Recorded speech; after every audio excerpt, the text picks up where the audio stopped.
Attention, ceci est la partie 2. Retourne voir la partie 1 si tu veux pas te faire spoiler. On va continuer de se faire des potes en mettant Final Fantasy en quatrième. Pour commencer, j'ai jamais joué à un Final Fantasy, donc l'aspect nostalgie, ça n'a pas pris sur moi. Là-dessus, je me sens un peu seul au vu des ventes records du set, mais c'est mon top à moi. Plus sérieusement, j'ai l'impression qu'avec ce set, la seule hype réside dans les boosters collector, qui ont explosé en termes de prix, ce qui les rend intouchables.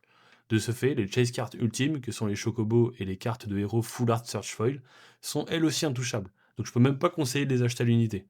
D'ailleurs, la sortie des bundles Chocobo surfe aussi sur cette hype, en proposant des arts exclusifs à ce coffret, qui se trouve lui-même assez exclusif au vu des quantités présentes sur le marché.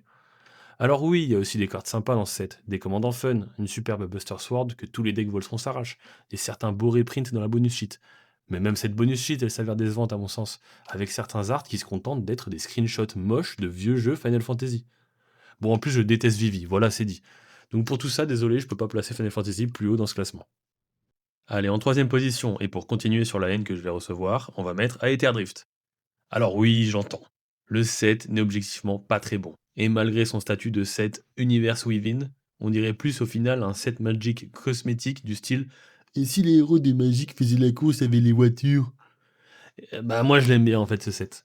Alors déjà, pour essayer de vous faire changer d'avis, on vous introduit un nouveau cycle de Dual Land, que sont les Aurés, qui sont plutôt bons et ne coûtent pas un bras. Donc c'est toujours ça de prix. Et on y retrouve certaines très bonnes cartes, comme le Monument à l'Endurance, ou tout un cycle de carcasses sympa à jouer, dont la carcasse mécanique étince vert est le meilleur représentant. Les cartes invités d'honneur inclus dans ce set sont aussi vraiment sympas, avec par exemple la Mox de Chrome ou l'Avare aux ossements. Mais surtout, ce qui me fait aimer autant Ether Drift, c'est tous les commandeurs vraiment cool que le set propose.